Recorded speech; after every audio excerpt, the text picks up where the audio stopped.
Desde que me conheço por gente, sempre fui fã do terror. Seja jogos, mangás, livros, filmes ou qualquer outra mídia que esteja relacionada ao terror ou suspense. Ultimamente, eu tenho visto muito sobre o folclore brasileiro. Yara, Mula Sem Cabeça, Lobisomem, Saci Pererê. Porém, esquecendo esses mais famosos, eu acabei me aprofundando em lendas que não são muito contadas. Lendas que não são muito faladas e que até são, como eu diria, desprezadas e não vistas de um jeito bom.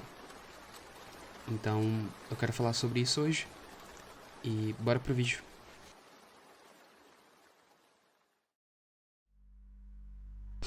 Inicialmente porque não falamos de uma lenda que é bem conhecida até por quem segue ou vê muito sobre o folclore brasileiro. A Matinta Pereira. A lenda diz que a Matinta Pereira é uma bruxa antiga de aparência velha que se transforma em um tipo de pássaro. Em algumas lendas falam que ela se transforma em um pássaro negro ou em uma rasga-mortalha, uma coruja. Dizem que ela sobrevoa as casas e vilarejos por onde ela passa, gritando e grunhindo, uma espécie de grito mortal que amaldiçoa o pessoal que vive nessa casa e nesse vilarejo. Outras histórias dizem que ela é ainda mais agressiva, partindo para cima de pessoas aleatórias durante o seu sobrevoo à noite.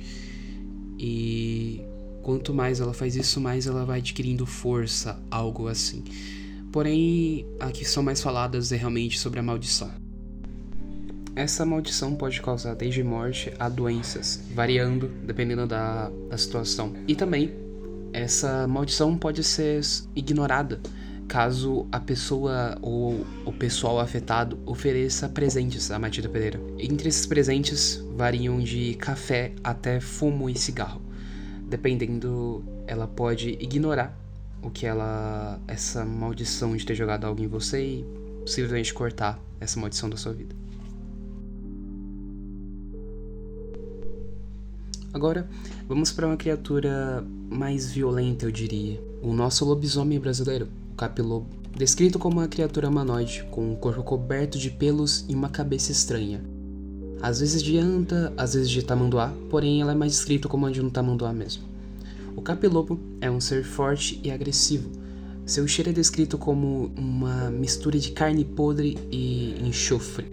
Seus olhos brilham no escuro como um de um caçador espreitando pela presa durante a mata.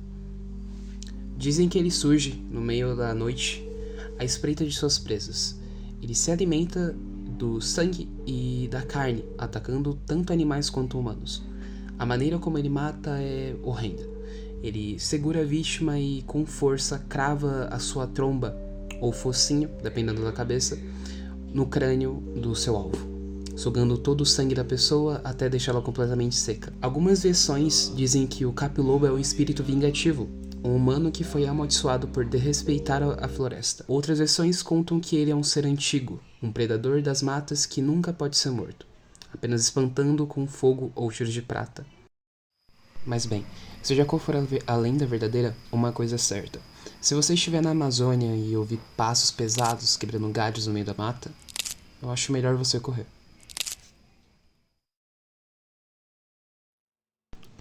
Agora, fugindo um pouco das zonas rurais, vamos para uma lenda que pode estar mais perto do que você imagina, na sua casa ou quando você dorme.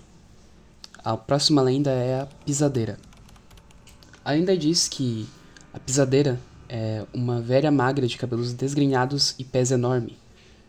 A pisadeira se esconde nos cantos escuros da sua casa, esperando o momento certo para agir, durante o seu sono. Quando a vítima adormece, ela sobe na cama e pisa no peito da pessoa, pressionando-o com força. A vítima acorda, mas não consegue se mexer. Apenas sente o peso esmagador e vê a silhueta deformada da velha em cima dela, rindo baixinho.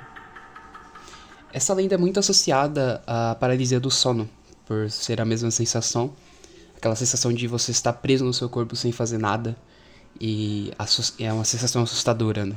Pra quem já tem passado isso na vida. Mas será que essa sensação será só um problema neurológico ou realmente seja a pisadeira te acordando durante o sono?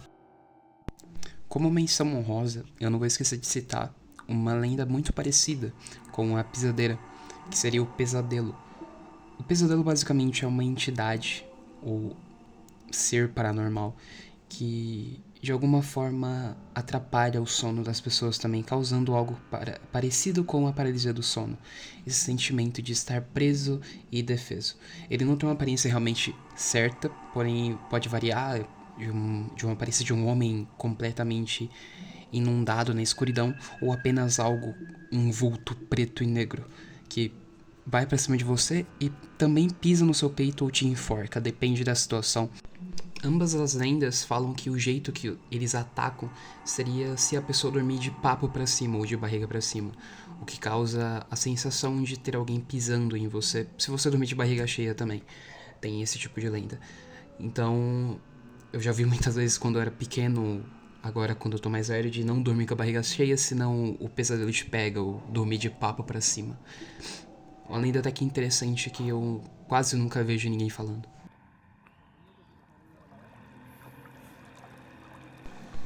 Agora que saímos da mata e do perigo domiciliar que a pisadeira e o pesadelo podem causar, por que não falamos um pouco sobre a água ou rios que rodeiam o nosso Brasil? Uma criatura que é descrita como um humanoide similar a um peixe ou tritão. Iremos falar agora um pouco sobre o caboclo d'água. O caboclo d'água é uma espécie de homem-sereia que ataca pescadores e ribeirinhos durante todo o Brasil, e pelo menos áreas que são usadas de pesca ou usadas como fontes de consumo por outros humanos, como pesca, caça e outras coisas. Ele é descrito como uma criatura humanoide com musculatura aparente e semelhante a um peixe. O lugar onde tem mais avistamentos, ou de onde a lenda realmente derivou, foi do Rio São Francisco, no qual lá ele é considerado um ser mítico e um defensor, mesmo que ele assombre a área e acabe caçando pescadores e navegantes, no qual ele não se antipatiza. No que ele acaba virando canoas, erguendo ondas, derrubando as barreiras e afugentando pescarias. Algumas lendas ainda dizem que, meio por ele ser um anfíbio entre humano e peixe, ele pode sair da água, porém ainda não é muito visto fora da água. Ele basicamente só dá alguns passos para fora da terra, ou pela praia, ou pela região ali do próprio rio, para ficar um pouco do lado de fora, e consequentemente poderia atacar alguém que estaria pescando do lado de fora também. Do mesmo jeito que a Matinta Pereira, também entregam algo parecido com presentes para o caboclo d'água, para ele não fazer nenhuma outra algazarra ou provocar pescadores na área. O mais falado seria o fumo, uma coisa em comum com várias outras lendas que tem no próprio Brasil. O fumo, ou pedaço de fumo de mascar, algo assim. Porém, uma coisa que se caracteriza por ele é algo semelhante que os pescadores usavam nos barcos e usam até hoje. A carranca, que é uma espécie de cabeça esculpida em madeira que é colocada na frente dos barcos, que de alguma forma afugenta entidades do folclore. Dependendo, elas podem causar um medo tão constante na entidade, como por exemplo o caboclo d'água, que ele não ataque aquele barco com medo do que seria aquilo. Uma coisa até que interessante para a nossa própria cultura. Com essa última criatura, vemos que o nosso folclore brasileiro é bem diversificado, entre criaturas que voam e amaldiçoam, velhas que não deixam você dormir em paz durante a noite, criaturas semelhantes a lobisomens com cabeça de tamanduá que caçam pela mata à procura de caça e sangue, e criatura aquática que espanta pescadores e derruba embarcações. O que você deve estar se perguntando é se realmente essas criaturas existem ou se existiram em algum momento da cultura no Brasil. Uma coisa que eu digo é que a gente não se deve perguntar isso, e sim olhar na sua volta e ver Se você nesse exato momento ou em algum momento da sua vida não esteve perto de alguma dessas criaturas, ou testemunhou. Se você já testemunhou ou ouviu falar de alguma lenda parecida com essa, deixa nos comentários.